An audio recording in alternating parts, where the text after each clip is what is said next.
Alors toi, j'espère que tu vas bien. Et là, je prends un moment pour faire cette vidéo-là en version un petit peu test. Donc, j'essaie l'option. On va voir si ça fonctionne pour la suite. Si c'est le cas, on pourra peut-être en faire un peu plus. Donc, comme j'étais déjà installée pour enregistrer un épisode de podcast, je me suis dit que j'allais me lancer et enregistrer une réaction de nutritionniste face à une vidéo de Davy qui a été partagée récemment et qui m'a quand même interpellée. Et finalement, j'ai écouté seulement l'introduction jusqu'à maintenant. Et il y a comme plusieurs petits points auxquels j'aurais aimé réagir. Donc, on va tester ça. Je vais faire un partage d'écran. Donc, vous allez voir que la qualité des images est un petit peu moins intéressante parce que c'est en partage d'écran.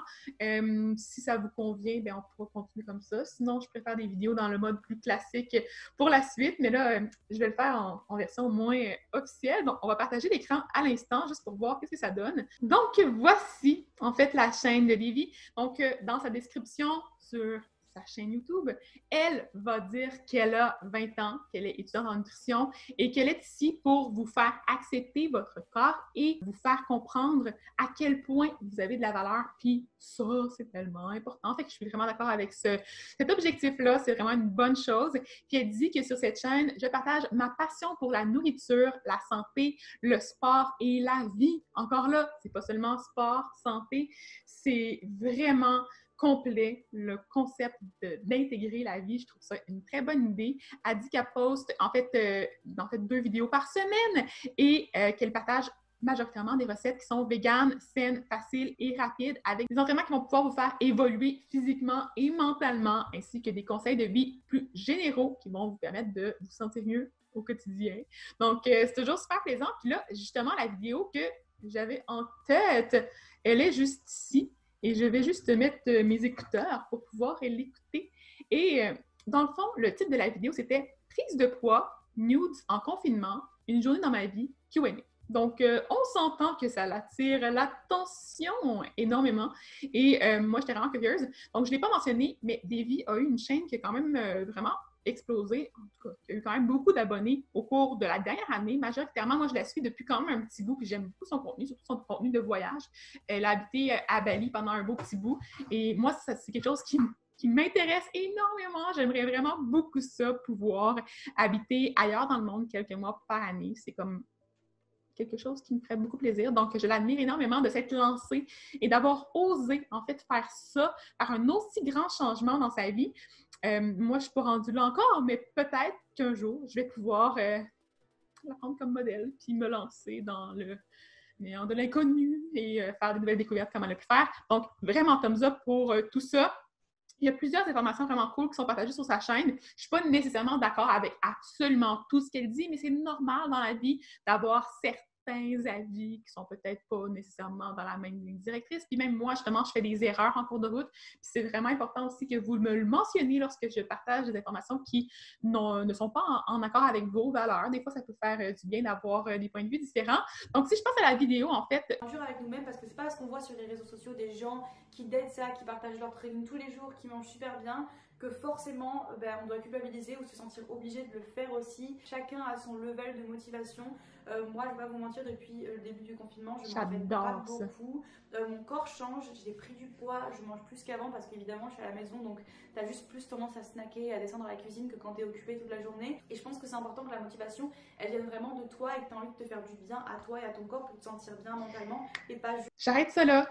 Il y a plusieurs petites choses à dire. Premièrement, le message est admirable. C'est vraiment ça. C'est vraiment ça que je prône à travers ma chaîne aussi. Donc, je pense que c'est vraiment important qu'en période de confinement, on soit bienveillant, qu'on comprenne que notre situation a changé, que notre environnement est plus le même, qu'on est à la maison, qu'on a accès au frigo, qu'on a accès à plein de choses, que notre corps peut aussi évoluer en cours de route. Puis ça, c'est tout à fait normal. Deuxième petite chose que je voulais mentionner par rapport à ce clip-là, quelque chose qui pourrait peut-être pas déranger, mais qui pourrait peut-être attirer un certain sentiment de comparaison, c'est de voir le corps de Davy. C'est clair que là, c'est assez apparent. On voit sa poitrine de façon assez exposée.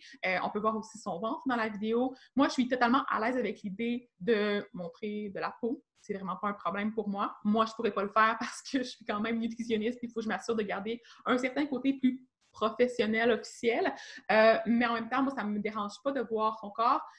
Mais il y a une chose avec ça qui pourrait peut-être, moi, me remettre en question en tant que personne qui partage du contenu, c'est que j'aurais peut-être peur de donner l'impression aux gens que si leur corps ne ressemble pas au mien, parce qu'elle a un très beau corps, on s'entend, ben que peut-être qu'éventuellement, eux, ils sont pas beaux, eux autres également, qui n'ont pas une valeur aussi importante, aussi intéressante. Donc, souvent, on va voir des modèles d'apparence corporelle sur le web et c'est pas de sa faute si elle est mince, c'est pas de sa faute si, en fait, c'est grâce à sûrement plein de choses qu'elle a faites dans sa vie, si elle est plus musclée aussi.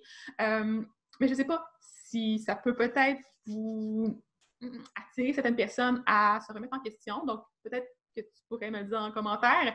Comment tu te sens lorsque tu vois une vidéo dans laquelle tu vois des gens avec le corps plus exposé? Est-ce que ça te confronte? Est-ce que tu aimes ça? Est-ce que tu penses qu'on devrait tous s'accepter, peu importe notre corps? Puis justement, ça comprend aussi les gens qui ont un corps plus mince.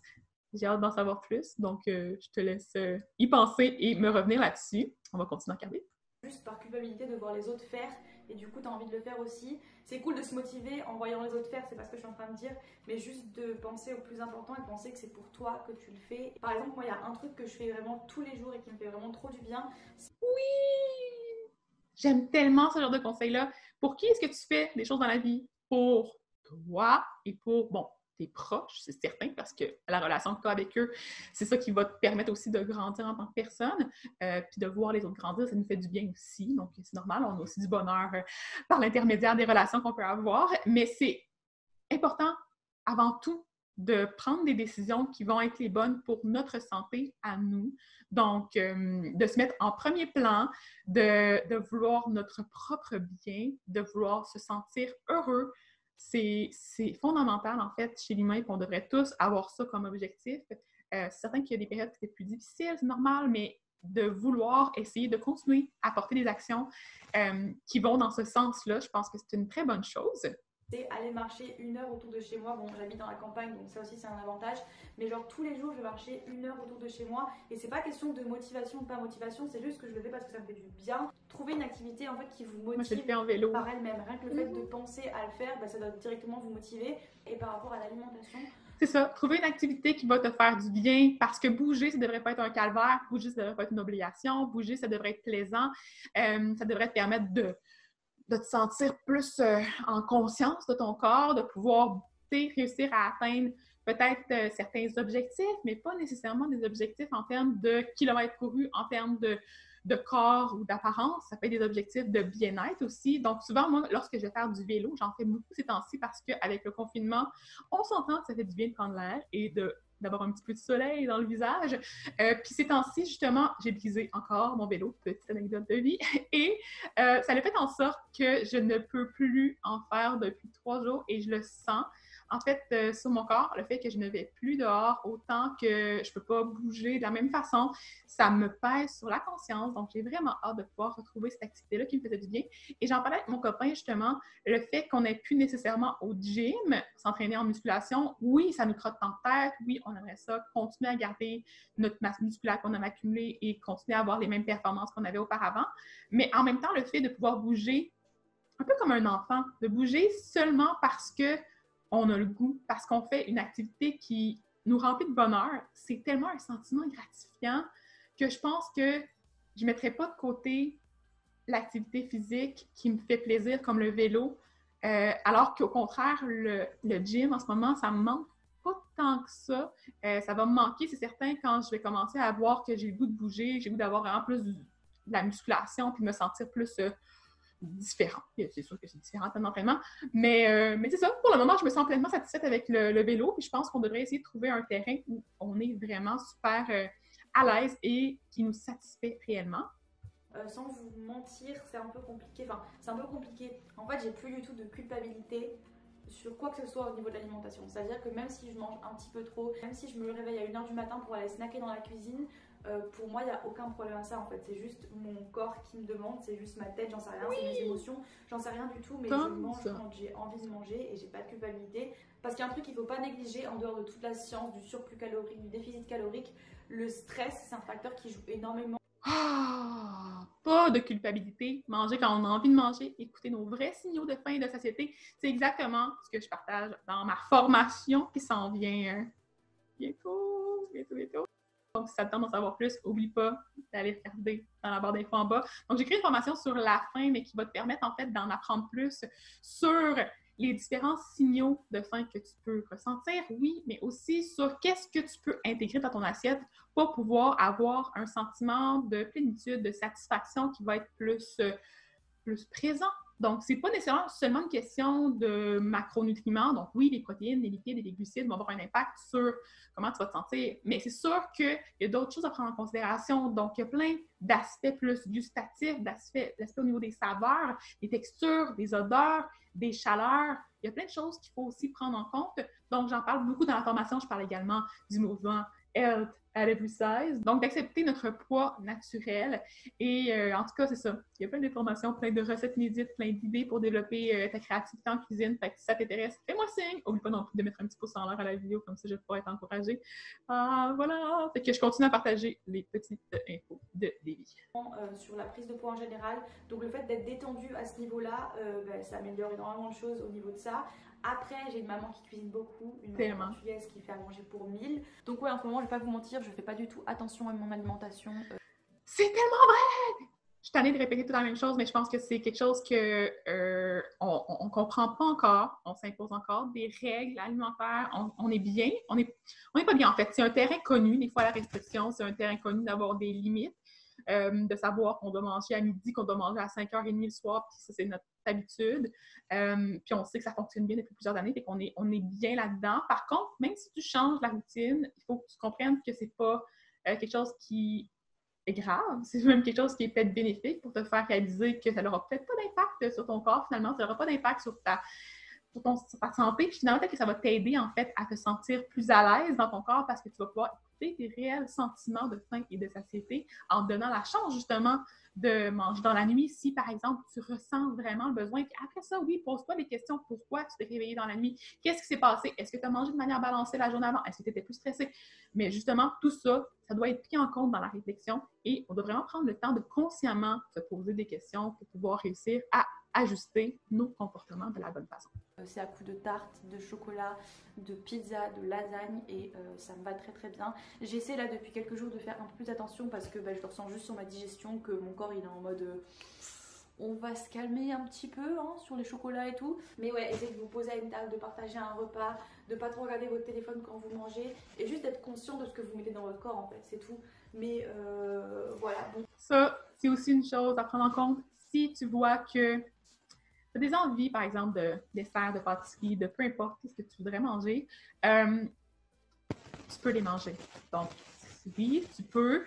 Par contre, moi, je te dirais de prendre le temps de bien savourer chacune des bouchées, de prendre le temps de bien choisir les aliments qui vont te faire vraiment du bien. T'sais, tant qu'à manger une pizza, mange celle que tu as vraiment envie de manger. Mange pas une petite pizza qui ne te satisfera pas.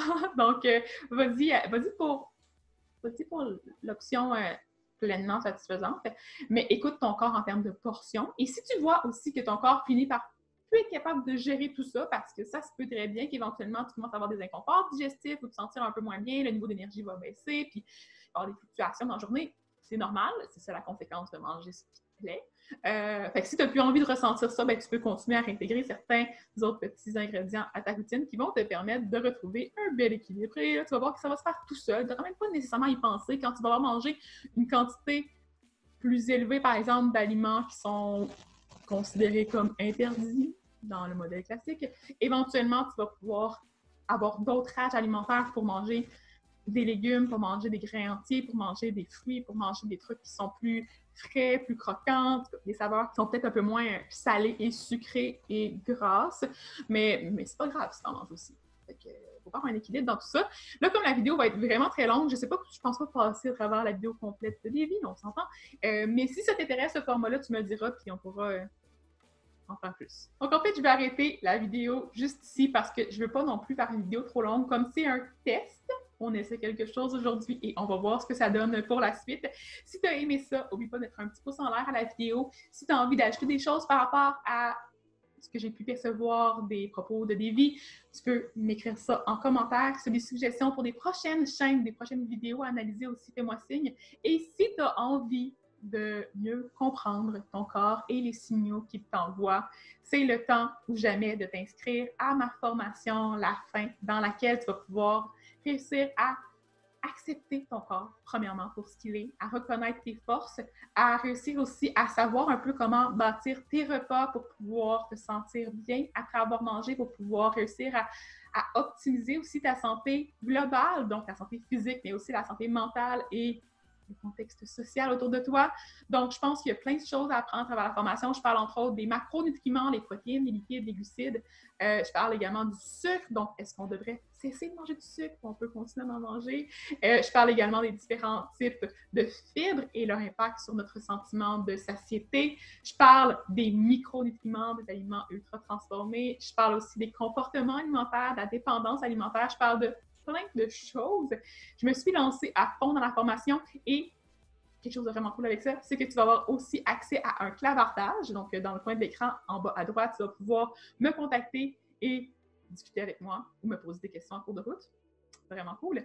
Et tu peux suivre la formation à ton propre rythme du lieu de ton choix. Et finalement, tu as aussi accès à un groupe Facebook de soutien en privé avec une superbe communauté. On est déjà plusieurs à être des participants de la formation. Bon, pas moi, là, mais il y a déjà plusieurs participants et ils sont vraiment super cool. Toutes les femmes, en tout cas, auxquelles j'ai pu parler, je les trouve formidables. Donc, j'ai déjà vraiment hâte de pouvoir vous mettre en contact et vous permettre de discuter les unes avec les autres. Et les hommes aussi sont admis, bien sûr. C'est juste que j'en ai pas encore dans ma liste de participants jusqu'à maintenant, mais je pense que ça va pas tarder.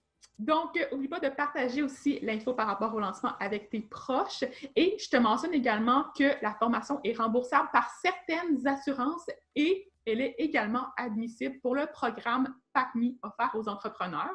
Donc, si tu connais des entrepreneurs dans le domaine de la santé, des kinésios, des physios, des médecins, des pharmaciens, j'en ai oublié probablement plein, mais tu peux les contacter et leur envoyer les informations parce que je pense que ça vaut vraiment la peine d'avoir ça à son cursus. Là-dessus, je te laisse. Et je profite un petit peu du fait que ma caméra bug. La qualité n'est pas très optimale, mais c'est pas grave, on va se revoir plus tard dans une vidéo de qualité. Et je te laisse là-dessus. Bye!